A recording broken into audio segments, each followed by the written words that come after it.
Bom, gente, o objetivo dessa conversa hoje, acho que todos vocês lembram, nós fizemos uma sequência de lives, nós da Escola Brasileira de PNF, eu, professora Mônica Silento, professor Leandro Giacometti, professor Paulo Muté. Nós fizemos várias lives sobre o conceito PNF, falamos sobre filosofia, princípios e procedimentos básicos, técnicas, raciocínio clínico em PNF. E o objetivo de hoje é conversar um pouquinho sobre mitos e verdades em PNF. Né, Mônica?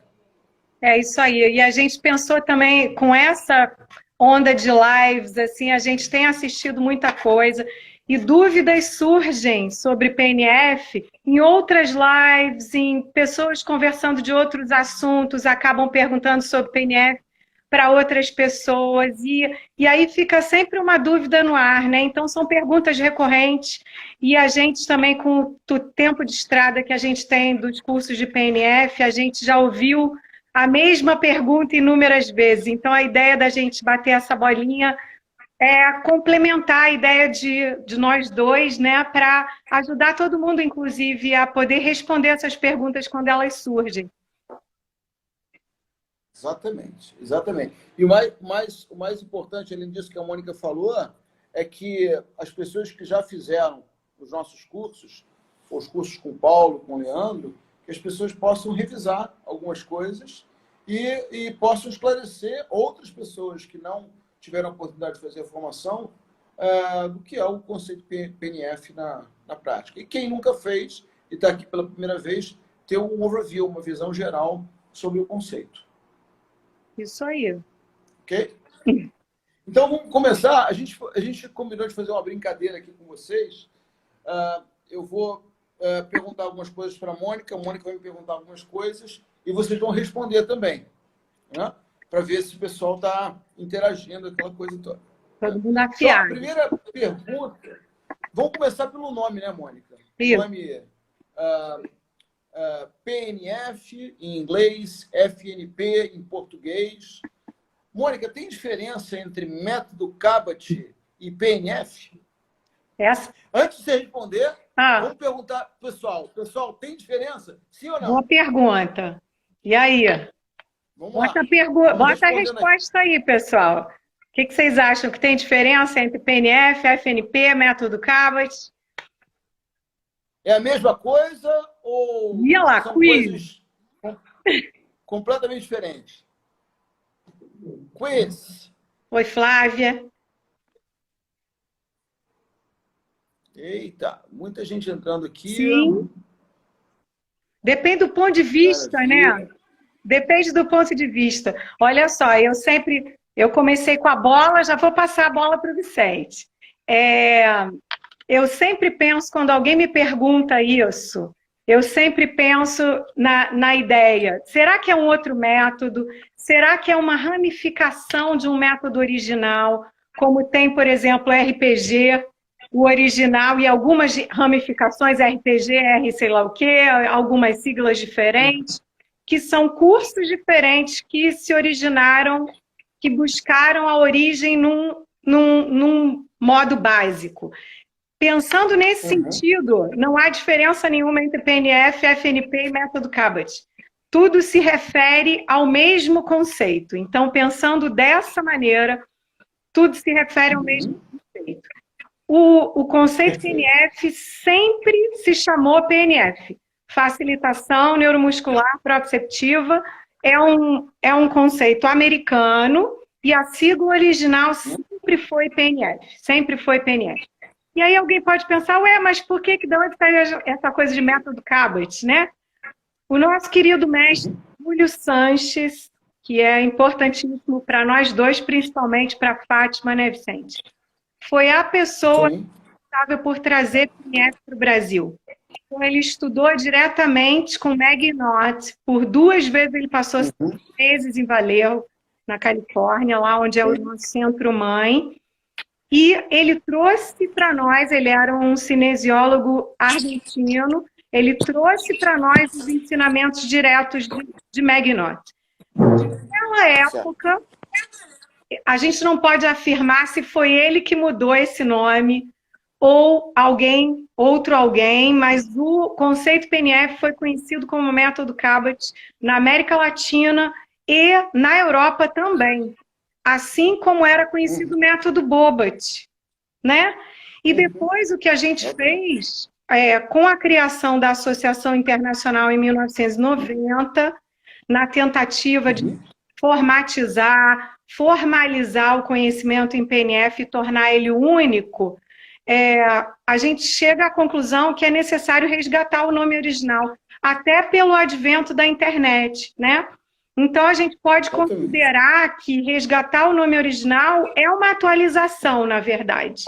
Né? Então, isso chama a atenção que se você olha uma propaganda de um curso de PNF, seja ele qual for, você é estudante que não conhece os instrutores da Associação Internacional, se o anúncio diz apenas método Cabot, você de cara já pode acreditar que deve ser algo não muito atualizado.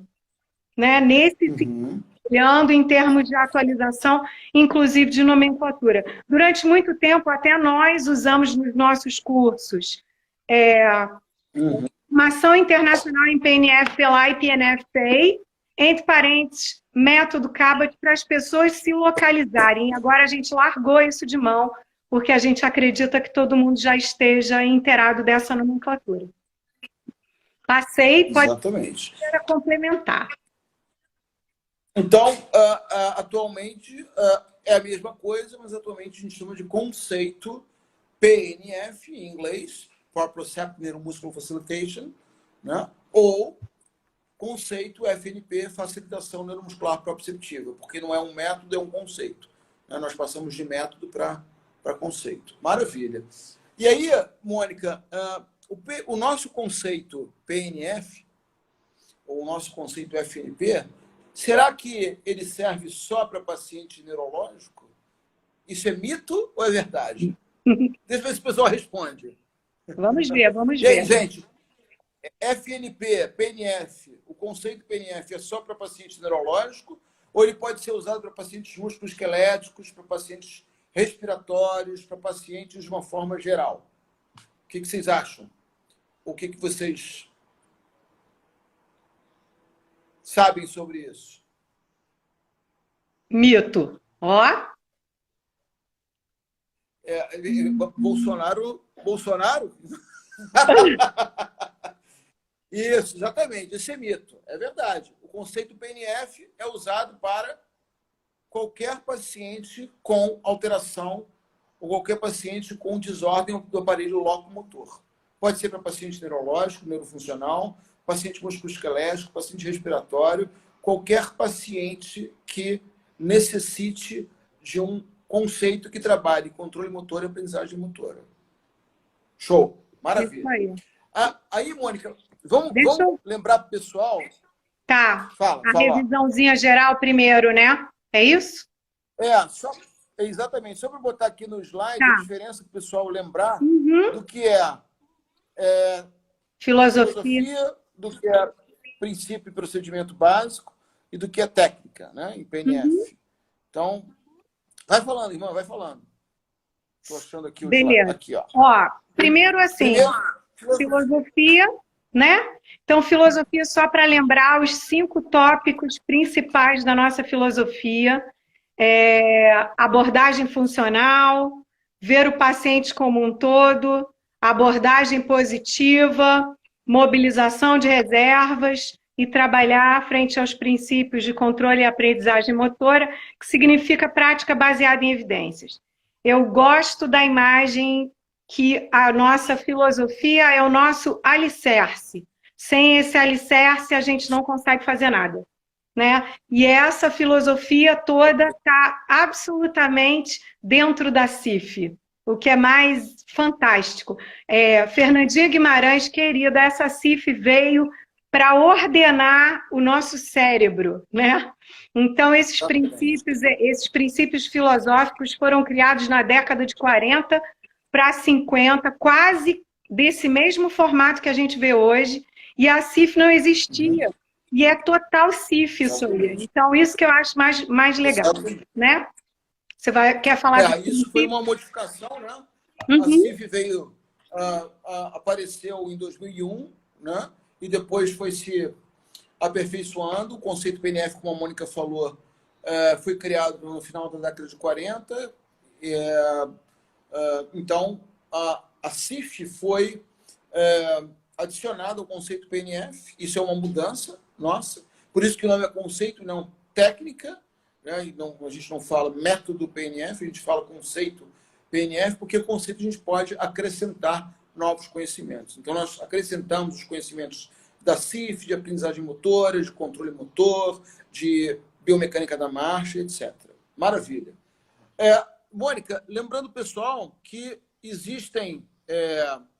o PNF tem princípios e procedimentos, né? Você podia falar rapidinho, só para lembrar a galera? Repete, eu não te ouvi.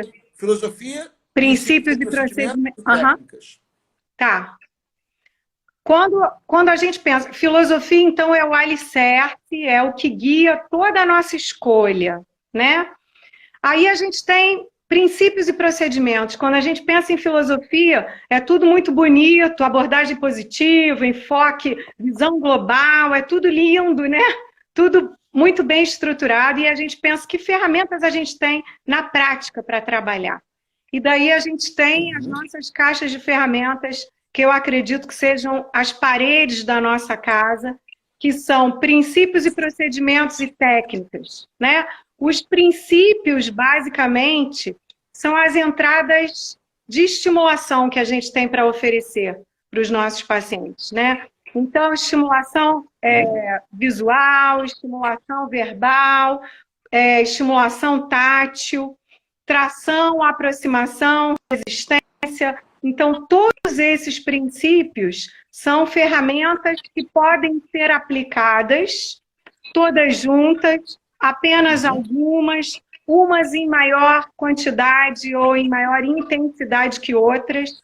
E o objetivo com a utilização desses estímulos é que, num primeiro momento, a gente facilite, é uma abordagem de facilitação, e o quanto antes que a gente possa retirar esses estímulos, né? Para que o paciente torne-se independente. Além dos princípios, a gente tem também os procedimentos, né? Isso foi uma troca também na evolução do conceito pela Associação Internacional. Antigamente, a gente tinha um nome único para esse pacote de ferramentas que se chamava processos básicos. Não eram exatamente esses, né? Pequenas modificações a gente teve. E aí, num determinado momento, acharam didático trocar para princípios e procedimentos. E nos procedimentos, a gente tem os famosos padrões de facilitação, a irradiação, a mecânica corporal do terapeuta, importantíssima na resposta que a gente obtém com o paciente, né? Sequência de movimentos e somação temporal espacial, que nada mais é do que a soma de todos os estímulos ou de alguns estímulos que estão dentro do grupo de princípios. Tá? Então, isso é Perfeito. Estamos montando a nossa casa, né? O alicerce é a filosofia, princípios e procedimentos formam algumas paredes dessa nossa casa. E aí a gente tem também um outro pilar que constitui ainda que faz parte dessas paredes, é uma visualização que eu gosto de ter, que são as técnicas, né? As técnicas, gente, já foram revistas nas lives, não é o nosso objetivo revisar isso, mas é só para posicionar vocês e vocês se lembrarem um pouco para os mitos que vêm a seguir. As técnicas são ferramentas com objetivos específicos. As técnicas, elas misturam princípios e procedimentos, mas com objetivos específicos.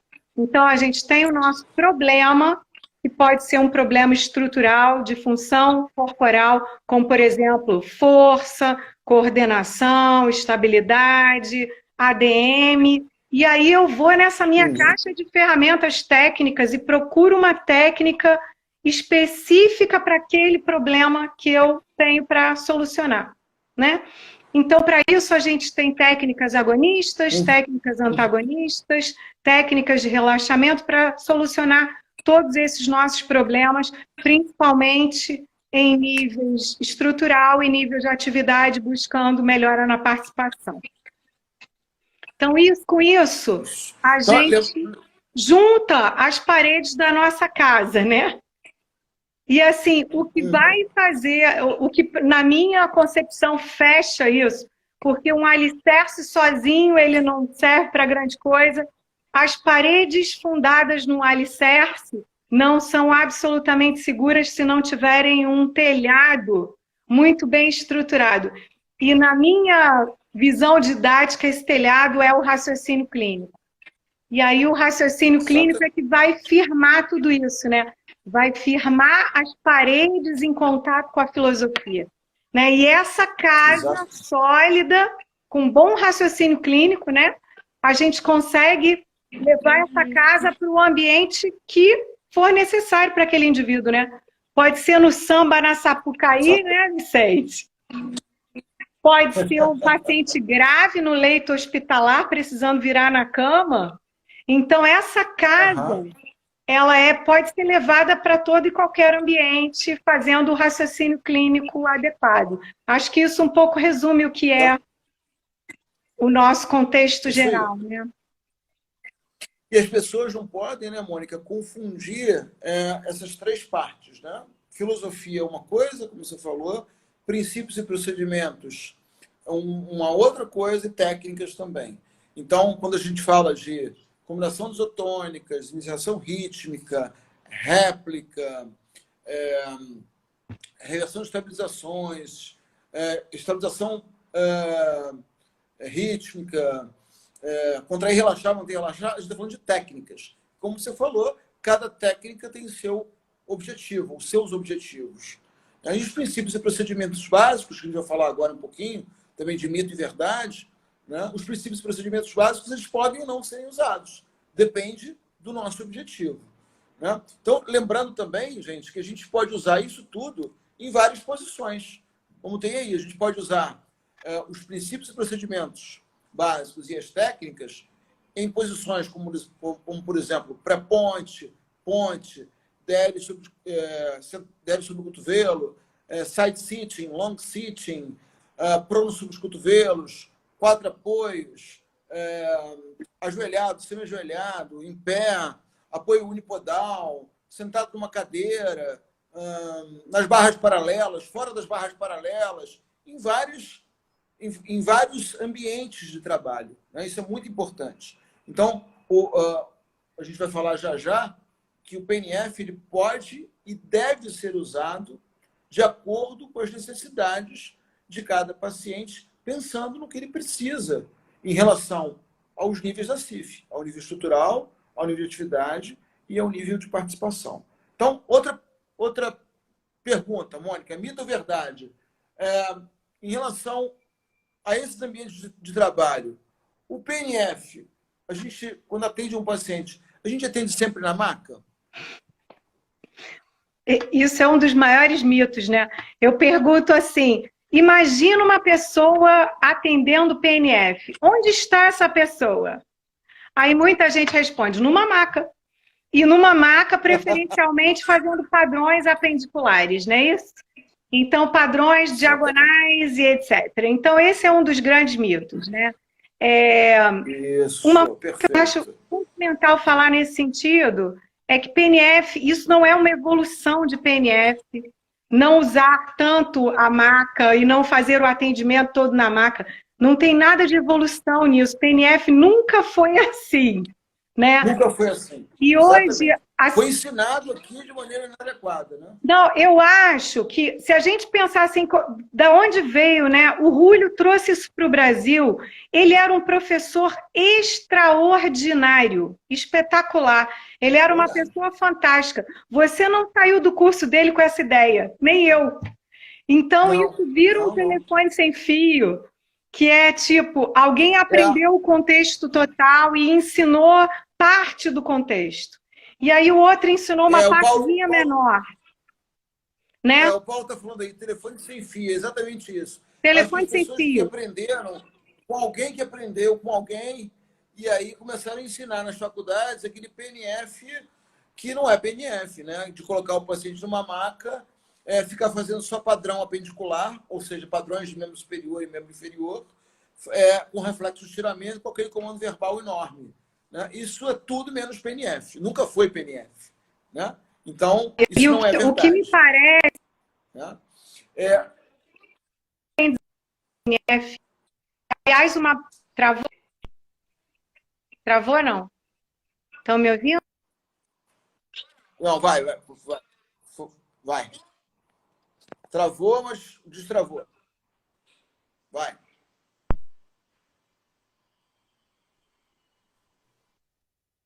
Vai. Mônica, travou. Agora fui eu que travei ou você? Aí.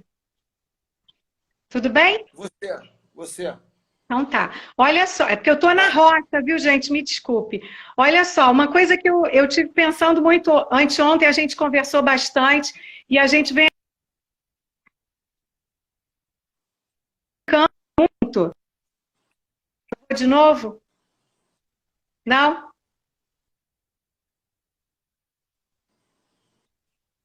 Vai. Tá, Continua. é pensar na história. A gente tem que se lembrar, a história justifica muito desses mitos. A gente tem que lembrar que esse conceito foi desenvolvido nos Estados Unidos. E foi desenvolvido nos Estados Unidos num centro de reabilitação.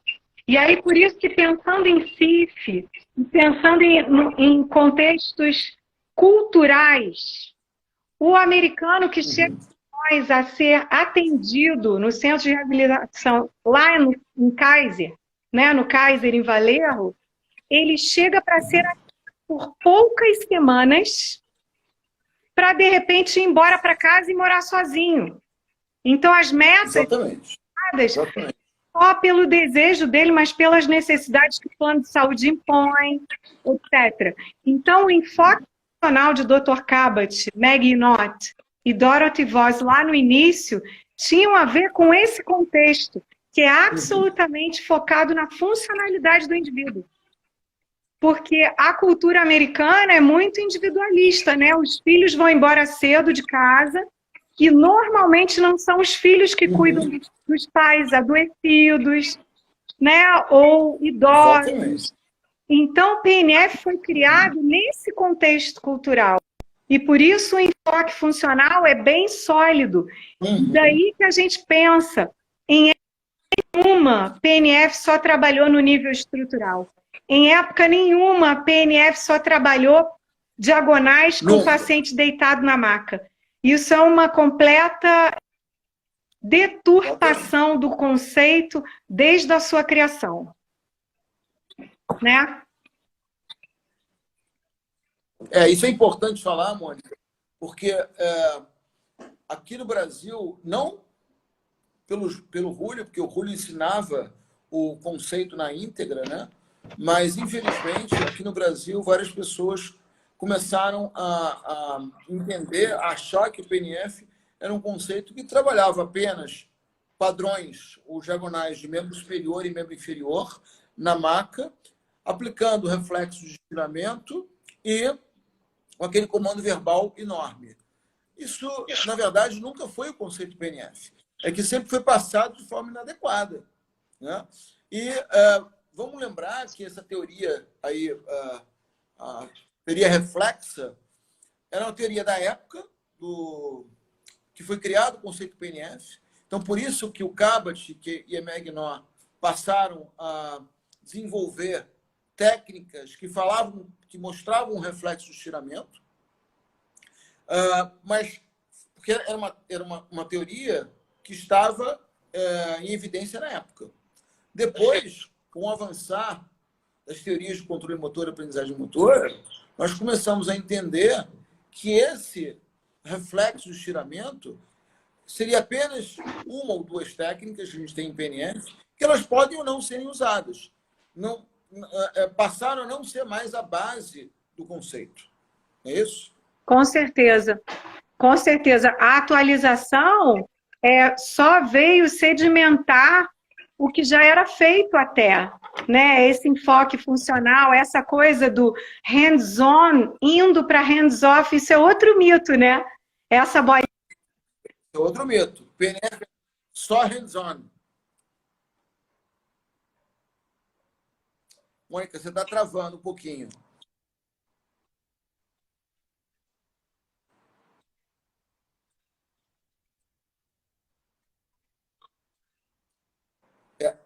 Mônica, você está travando um pouquinho.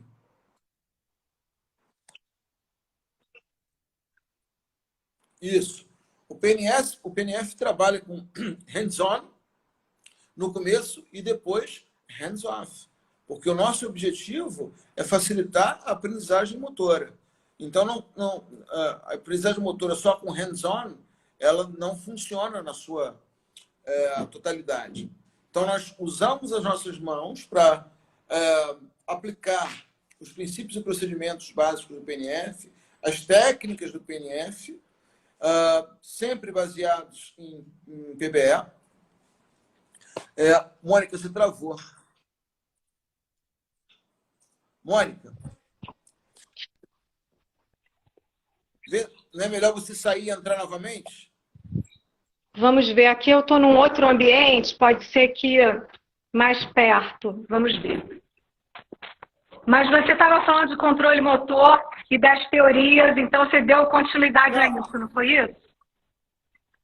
Eu dei continuidade mostrando que nós começamos a atender no PNF com hands-on, com as mãos no paciente, porque com hands-on nós podemos aplicar os princípios e procedimentos básicos, as técnicas, facilitar o controle motor e a aprendizagem motora, a parte inicial, pensando em cognição, nível cognitivo, nível associativo, para depois chegar no nível automático e tirar as mãos para que o paciente possa fazer o que a gente está trabalhando ali sozinho. Claro que isso tudo depende da doença do paciente, se a gente pode ou não contar com a plasticidade neural, em que fase ele se encontra, né? Tudo depende do contexto.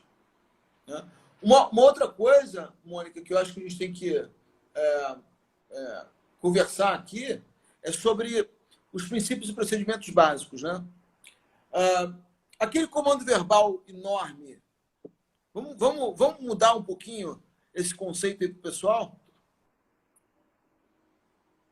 Eu tenho até uma passagem engraçada com isso, porque quando o Rúlio veio para o Brasil e eu fiz o meu primeiro curso com ele, era um curso de 2 meses, enorme, e a gente sempre quer levar um amigo, né? E aí eu queria convencer a minha colega de residência a fazer comigo, e ela disse assim, não faça esse curso, mas nem que você pague. E eu assim, mas por quê? Não, eu tive uma professora na faculdade, tem que decorar uns comandos verbais gigantescos. E eu fiquei traumatizada com isso e tal, enfim. No final das contas, eu consegui convencê-la a fazer o curso. E naquela época, a gente também tinha que decorar os comandos verbais enormes, né? Porque isso, de fato, é uma mudança do conceito. Né? Exatamente. Naquela fase, o comando verbal trazia muito mais para o cognitivo, né? E eles eram muito extensos.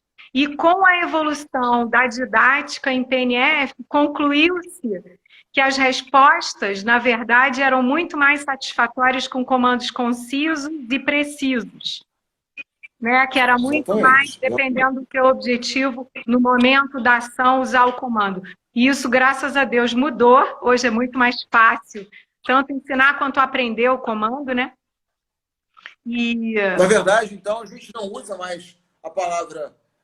a gente não usa mais o termo comando verbal. A gente fala agora estimulação auditiva e o comando que a gente dá ao paciente é um comando curto, preciso, de acordo com o que ele precisa e de acordo com a tarefa que ele precisa desenvolver ou o padrão de movimento que ele precisa fazer ali na sessão com a gente.